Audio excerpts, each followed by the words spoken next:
I could freestyle about it, preach about it, or go off top of the head.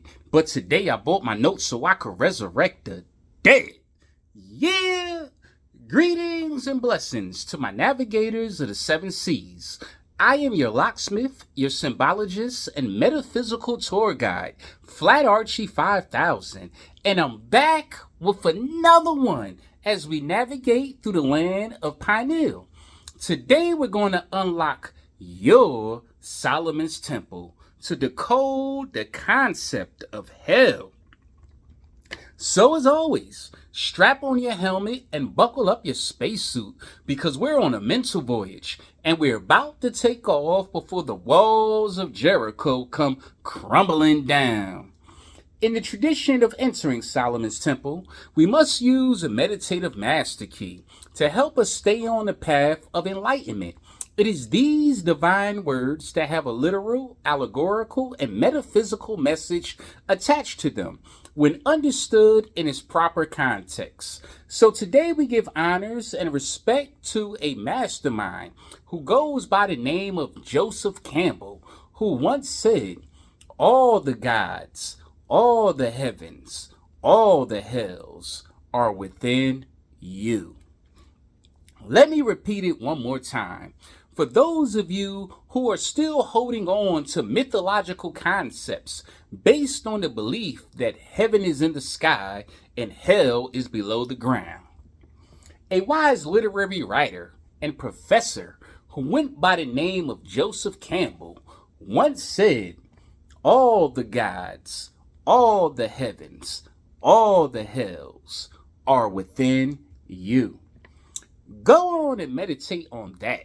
And click your heels 3 times while I ring this bell of enlightenment for that powerful meditative key of wisdom as you enter the corridors of your Solomon's Temple.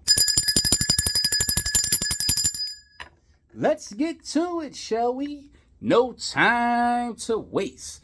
Take note, masterminds. The concept of hell is a complex and multifaceted one with various interpretations and symbolisms across different cultures and religious traditions.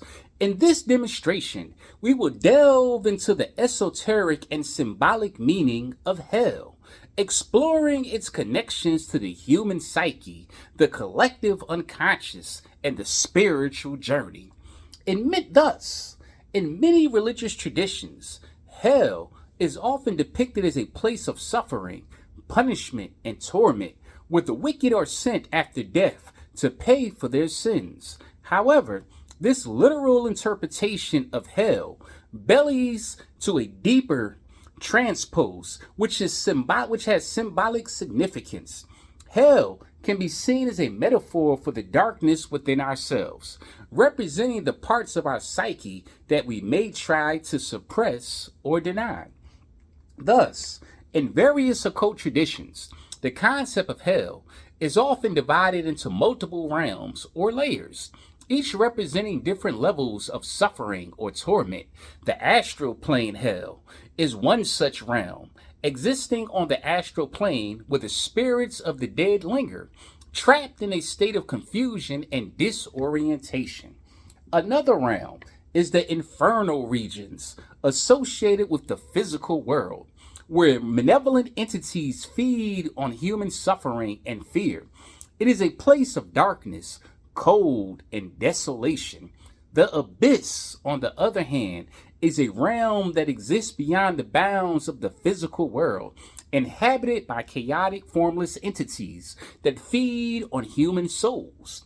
Purgatory is a transitional state between life and death, where souls are purified through suffering and atonement before being able to ascend to higher realms. In contrast, the hells of ascent are inhabited by spirits doomed to repeat their earthly mistakes, and a phantom, relieving their greatest fears and desires in a never-ending cycle of suffering. The hells of descent are a realm where spirits are consumed by their own darkness and negative energies, descending into the chaos and madness as they lose their sense of self and connection to the world. The labyrinth realms are a maze-like network of tunnels and chambers where spirits are trapped in a never-ending cycle of confusion and disorientation. In some traditions, hell is also associated with eternal torment, where spirits are immersed in a sea of fiery flames, the lake of fire, or frozen in despair, the ice caves.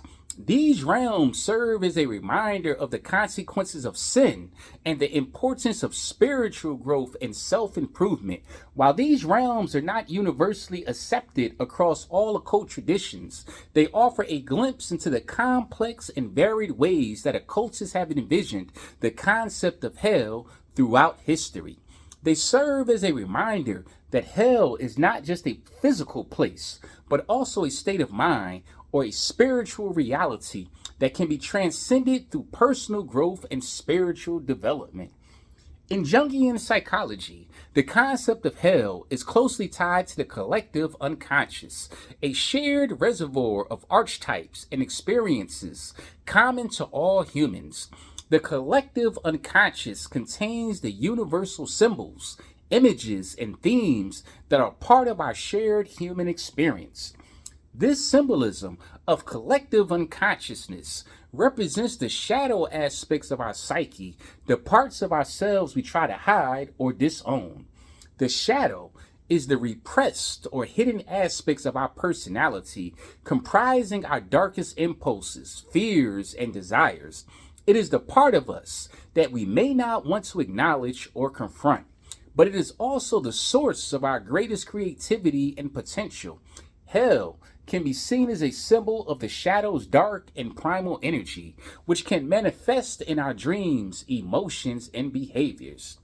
Furthermore, as Carl Jung said, the greatest danger that man faces is not his own guilt, but his own unconsciousness.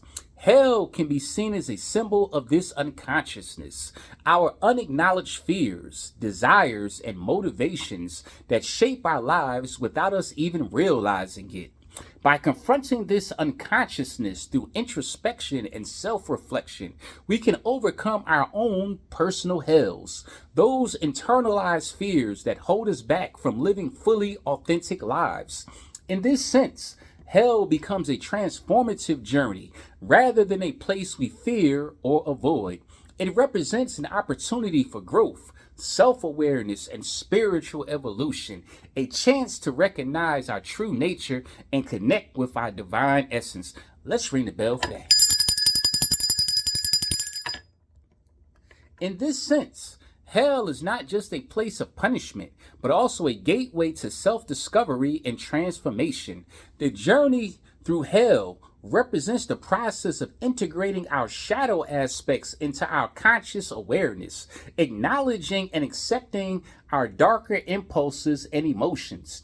This integration allows us to access our creative potential and tap into our inner wisdom.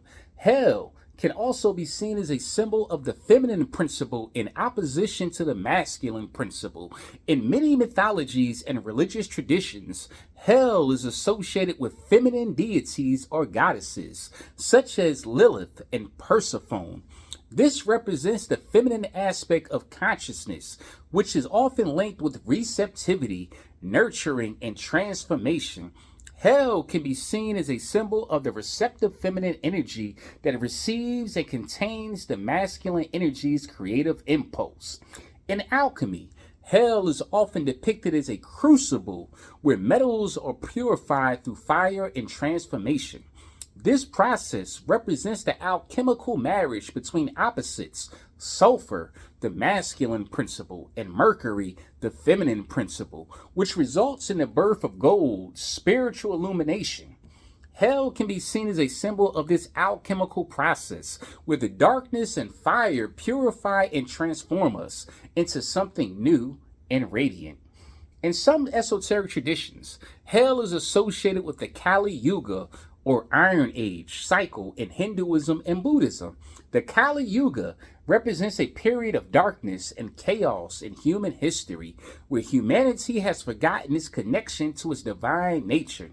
Hell can be seen as a symbol of this dark age, representing humanity's collective karma and suffering. Let me repeat that one more time and let me ring the bell, because I definitely don't want that to go over your head. In some esoteric traditions, hell is associated with the Kali Yuga or Iron Age cycle in Hinduism and Buddhism. The Kali Yuga represents a period of darkness and chaos in human history, when humanity has forgotten its connection to divine nature. Hell can be seen as a symbol of this dark age, representing humanity's collective karma and suffering. However, even in these esoteric traditions, hell is not solely a place of punishment, but also an opportunity for spiritual growth and transformation. The journey through hell represents the process of awakening to our true nature and recognizing our connection to the divine. This recognition allows us to transcend the cycles of suffering and rebirth, achieving spiritual liberation. In conclusion, hell is not just a place of punishment, but a complex symbol with multiple layers of meanings. It represents both the darkness within ourselves, our shadow aspect, as well as the transformative power of integration and self-awareness. Hell can also be seen as a symbol of feminine receptivity and transformation, alchemical purification, and spiritual growth. By acknowledging these esoteric meanings, we can begin to see hell not as a place with fear or avoid, but as an opportunity for self-discovery and self-transformation. Ultimately, hell is a metaphor for our own inner struggles and demons, those parts of ourselves we try to hide or disown. By facing these shadows within ourselves, we can integrate them into our conscious awareness and become more whole and authentic beings. This integration allows us to access our creative potential and tap into our inner wisdom. So as always, in Solomon's Temple, I leave you in peace with these powerful words. Religion is for people who fear hell, and spirituality is for people who have been there. Let the God repeat that one more time. Religion is for people who fear hell, and spirituality is for people who have been there. Ashe, ashe, ashe.